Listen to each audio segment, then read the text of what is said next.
ಎಲ್ಲರಿಗೂ ನಮಸ್ಕಾರ. ನಿಮ್ಮ ಮನೆ ಮಗ ಡಿ ಕೆ ರಮೇಶ್ ಮಾತಾಡ್ತಾ ಇರೋದು. ಇದು ನೋವಿನ ಸಂಗತಿ. ಜೊತೆಗೆ ಜಾಗೃತರಾಗಬೇಕು. ಮತ್ತೆ ಜೊತೆಲಿ ಇಲ್ಲಿ ಒಂದು ಪಾಠ ಇದೆ. ತಾಯಿ ತಂದೆನೂ ಸುಧಾ ಪಾಠನ ಕಲಿಬೇಕು. ಮತ್ತೆ ಮಕ್ಕಳುಗಳು ಸುಧಾ ಒಂದು ಪಾಠನ ಕಲಿಬೇಕಾಗತ್ತೆ. ಮಹಾರಾಷ್ಟ್ರದಲ್ಲಿ ನಡೆದಿರುವಂಥ ಒಂದು ಘಟನೆ. ಒಂದು ಐಫೋನ್ ಮೊಬೈಲ್ ಕೊಡ್ಸೋದಕ್ಕೋಸ್ಕರ ತಾಯಿ ತಂದೆಗೆ ಡಿಮ್ಯಾಂಡನ್ನು ಹಾಕಿದ್ರು. ಬಟ್ ಅವ್ರ ತಾಯಿ ತಂದೆಯ ಪರಿಸ್ಥಿತಿ ಹೇಗಿತ್ತು ಏನೋ ಗೊತ್ತಿಲ್ಲ. ಕೊಡಿಸ್ತೀನಿ ಅಂತ ಹಾಗೆ ಮುಂದೆ ತಳ್ಬರ್ತಿದ್ರು. ಒಂದಿನ ಹುಡುಗ ಏನು ಮಾಡ್ದ, ಓಕೆ ಆ ತಾಯಿ ತಂದೆಗೆ ಹೇಳಿ ಸಾಯ್ತೀನಿ ಅಂತ ಹೇಳಿ ಬೆಟ್ಟಕ್ಕೆ ಬಂದಿದ್ದಾನೆ. ತುದಿಲಿ ನಿಂತ್ಕೊಂಡಿದ್ದಾನೆ. ಅವ್ರ ತಾಯಿ ತಂದೆ ಏನು ಮಾಡಿದ್ರೆ ಪೊಲೀಸ್ನವ್ರಿಗೆ ಎಲ್ಲರಿಗೂ ಸುಧಾ ಹೇಳಿ ಎಲ್ಲರೂ ಸುಧಾ ಕರ್ಕೊಬಂದಿದ್ದಾರೆ. ಕೊಡಿಸ್ತೀನಿ ಬಾರಪ್ಪ ಅಂತ ಹೇಳಿದ್ರು ಕೇಳಿಲ್ಲ. ಆದರೆ ಮಗುನ ಸೇವ್ ಮಾಡ್ಬೇಕಂತ ಹೇಳಿ ಹೋಗಿ ಅವನ ಹಿಡ್ಕೊಂಡಿದ್ದಾರೆ. ಬಟ್ ಅವನು ಅವ್ರ ತಾಯಿ ತಂದೆನ ಹಿಡ್ಕೊಂಡು ಹಾಗೆ ಕಾಲು ಜಾರಿ ಬಿದ್ದಿದ್ದಾರೆ. ತಾಯಿ ತಂದೆ ಇಬ್ಬರು, ತಂದೆ ಕಾಲು ಜಾರಿ ಬಿದ್ದಿದ್ದಾರೆ.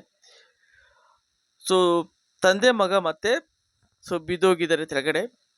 ತಾಯಿ ನೋಡ್ತಾ ಇದ್ರು ಏನು ಮಾಡೋದು ಅಂತ ಹೇಳಿ ಒಂದು 5-10 ನಿಮಿಷ ಬಿಟ್ಟು ಅವರು ಸುಧಾ ಆ ಬೆಟ್ಟದ ಮೇಲಿಂದ ಹಾರಿದ್ದಾರೆ. ಜೊತೆಗೆ ಅವ್ರಿಗೆ ಒಬ್ರು ತಂಗಿ ಇದ್ದಾರೆ, ಚಿಕ್ಕದು ಒಂದು ಮಗು ಸುಧಾ ಇದೆ. ಇವತ್ತು ಆ ಮಗು ಅನಾಥವಾಗಿದೆ. ಇವತ್ತು ಮಕ್ಕಳುಗಳು ಏನು ಕಲಿಬೇಕಂದ್ರೆ, ಇವತ್ತು ಅವ್ರ ಜೀವ ಇದ್ರೆ ಆ ಥರದ್ದು 10 ಮೊಬೈಲನ್ನು ತಗೋಬೋದು. ಓಕೆ, ಇವತ್ತು ಫೋಕಸ್ ಏನಾಗ್ತದೆ, ಓದ ಕಡೆ ಫೋಕಸ್ ಆಗ್ತಾ ಇಲ್ಲ. ಬರೀ ಡೀಮು, ಓಕೆ ಮೊಬೈಲು, ಓಕೆ ಎಂಜಾಯ್ಮೆಂಟು, ಓಕೆನಾ, ಇದೇ ಲೈಫ್ ಅಂತ ಅನ್ಕೊಬಿಟ್ಟಿದ್ದಾರೆ. ಆದರೆ ಓದಿ ಒಂದು ಒಳ್ಳೆ ಉದ್ಯೋಗಕ್ಕೆ ಹೋಗಿದೆ, ಒಂದು ಒಳ್ಳೆ ಬಿಸ್ನೆಸ್ ಮಾಡಿದರೆ ಆ ಥರ 100 ಫೋನ್ ತಗೋಬೋದಾಯಿತು. ತಾಯಿ ತಂದೆನೂ ಅಷ್ಟೇ. ಮಕ್ಕಳಿಗೆ ಓಕೆ ಟಿ ವಿ ತೋರಿಸೋದನ್ನು, ಮೊಬೈಲ್ ತೋರಿಸೋದು ಬಿಟ್ಟು ಅವರ ಕನಸಿನ ಕಡೆಗೆ ಕನಸನ್ನು ಬಿತ್ತಬೇಕಾಗತ್ತೆ. ಡ್ರೀಮ್ಸನ್ನು ತೋರಿಸ್ಬೇಕಾಗತ್ತೆ. ನೋಡಪ್ಪ ನೀನು ಓದಿದ್ರೆ ಈ ಥರ ಅಂತ ಹೇಳಿ, ಓಕೆನಾ. ನಾವೇನು ಮಾಡಬೇಕು, ಪೋರ್ಟ್ಸ್ಗಳಿಗೆ ಮಕ್ಕಳನ್ನ ನಾವೇನು ಮಾಡಬೇಕಾಗತ್ತೆ, ಆ ಥರ ಡ್ರೀಮನ್ನು ಹುಟ್ಟಾಕಬೇಕಾಗತ್ತೆ. ಅಂದರೆ ಕರಾಟೆ ಕಲಿಸೋಂಥದ್ದು, ಇಲ್ಲ ಕ್ರಿಕೆಟ್ ಕಲಿಸೋಂಥದ್ದು, ವಾಲಿಬಾಲ್ ಕಲಿಸೋಂಥದ್ದು, ಈ ಥರ ಒಂದು ಆ್ಯಕ್ಟಿವಿಟೀಸಲ್ಲಿ ಮಕ್ಕಳನ್ನ ನಾವು ತೊಡಗಿಸ್ಬೇಕಾಗತ್ತೆ. ಆವಾಗ ಏನಾಗುತ್ತೆ, ಅವನಿಗೆ ಈ ಒಂದು ಸಾಧನೆ ಕಡೆಗೆ ಮುಖನ ಮಾಡ್ತಾರೆ. ಮಕ್ಳಿಗೆ ಏನು ಮಾಡಬೇಕು, ಸುಮ್ಮನೆ ಇದ್ರೆ ಏನು ಮಾಡ್ತಾರೆ, ಸ್ಕೂಲ್ಗೆ ಹೋಗ್ಬಾ, ಸುಮ್ಮನೆ ಇದ್ರು ಮೊಬೈಲ್ ನೋಡು, ಟಿ ವಿ ನೋಡು, ಬರೀ ಇದೇ ಆಗುತ್ತೆ. ಅದೇ ನಾವು ಏನು ಮಾಡಬೇಕಂದ್ರೆ ಮಕ್ಕಳನ್ನು ಓಕೆ ಈ ಥರ ಸ್ಪೋರ್ಟ್ಸ್ ಕಡೆಗೆ, ಕ್ರಿಕೆಟ್ಗೆ ಸೇರಿಸೋದು, ಅಕಾಡೆಮಿಗೆ, ಸಂಗೀತಕ್ಕೆ ಸೇರಿಸೋಂಥದ್ದು, ಇಲ್ಲ ಕರಾಟೆಗೆ ಸೇರಿಸೋಂಥದ್ದು, ಈ ಥರ ಒಂದು ಸಾಧನೆಯ ಥರ ಸೇರಿಸಿದ್ಯಾ ಅದರಲ್ಲಿ ಅವ್ರ ಹತ್ರ ಏನಿರಲ್ಲ. ಟೈಮ್ ಇರೋದಿಲ್ಲ.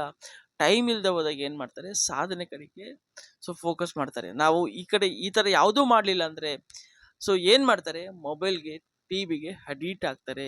ತುಂಬ ಇಂಪಾರ್ಟೆಂಟ್ ಏನಂದ್ರೆ, ತಾಯಿ ತಂದೆ ಒಂದು ರಿಕ್ವೆಸ್ಟ್ ಏನಂದರೆ, ಮಕ್ಕಳು ಮುಂದೆಗಡೆ ಟಿ ವಿ ಮೊಬೈಲ್ ನೋಡೋದನ್ನು ಅವಾಯ್ಡ್ ಮಾಡಿ, ಓಕೆನಾ. ನಾವು ಸುಧಾ ಕೆಲಸದಲ್ಲಿ ನಿರತರಾಗಿದ್ದಾಗ ಮಾತ್ರ ಓಕೆ ಅವರು ಸುಧಾ ನಾವು ಮೊಬೈಲನ್ನು ನೋಡ್ತಾ ಇಲ್ಲ, ಟಿ ವಿನ ನೋಡ್ತಾ ಇಲ್ಲ ಅಂತ ಹೇಳಿ ಅವರು ಏನು ಮಾಡ್ತಾರೆ, ಫೋಕಸ್ ಆಗಿ ಓದೋದ ಕಡೆಗೆ, ಅವರ ಕೆಲಸದ ಮಕ್ಕಳುಗಳು ಓಕೆ ಸಾಧನೆ ಕಡೆಗೆ ಮುಖನ ಮಾಡ್ತಾರೆ. ಇವತ್ತು ನಮ್ಮ ಇಂಡಿಯಾದಲ್ಲಿ ಒಂದು 80% ಜನಕ್ಕೆ 10,000-15,000 ರೂಪಾಯಿ ಸಂಪಾದನೆ ಮಾಡ್ತಾರೆ. 10,000-15,000 ರೂಪಾಯಿಲಿ ಅವ್ರ ಜೀವನ ಮಾಡೋದೇ ಕಷ್ಟ. ಓಕೆ, ಇವತ್ತು ಎಲ್ಲ ರೇಟ್ಗಳು ಸುಧಾ ಜಾಸ್ತಿ ಆಗಿದೆ. ಮನೆ ಬಾಡಿಗೆ, ತರಕಾರಿ, ಪ್ರತಿಯೊಂದು ಸುಧಾ ಜಾಸ್ತಿ ಆಗಿದೆ.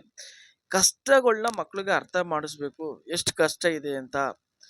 ನೀವು ಕೆಲ್ಸಕ್ಕೆ ಹೋಗ್ತೀರ ಅಂದರೆ ಕರ್ಕೊಂಡೋಗಿ ಮಕ್ಳನ್ನ, ಕಷ್ಟ ಗೊತ್ತಾಗಲಿ. ಬರೀ ಈಸಿಯಾಗಿ ಬೆಳೆಸ್ಬಿಟ್ಟಾಗ ಏನಾಗುತ್ತೆ, ಅವ್ರಿಗೇನು ಗೊತ್ತಾಗಲ್ಲ. ಕಷ್ಟ ಗೊತ್ತಾಗಬೇಕಂದ್ರೆ ನೀವು ಕೆಲಸಕ್ಕೆ ಕಳಿಸ್ಬೇಕು, ಇಲ್ಲ ಕೆಲಸಕ್ಕೆ ಕರ್ಕೊಂಡು ಹೋಗ್ಬೇಕು, ಅಲ್ಲಿ ಎಷ್ಟು ಕಷ್ಟ ಇದೆ ದುಡಿಯೋದಕ್ಕೆ ಅಂತ. ಆವಾಗ ಮಾತ್ರ ಅವ್ರು ಏನು ಮಾಡ್ತಾರೆ, ಸಾಧನೆ ಕಡೆಗೆ ಫೋಕಸನ್ನು ಮಾಡ್ತಾರೆ. ಪ್ರತಿ ಮಕ್ಳಿಗೂ ಸುಧಾ ಏನು ಮಾಡಿ, ಈಸಿಯಾಗಿ ಬೆಳೆಸ್ಬೇಡಿ, ಕಷ್ಟನ ತೋರಿಸಿ, ಅವಾಗ ಕಷ್ಟ ಅರ್ಥ ಆಗುತ್ತೆ. ಅವರು ಸಾಧನೆ ಕಡೆಗೆ ಫೋಕಸನ್ನು ಮಾಡ್ತಾರೆ.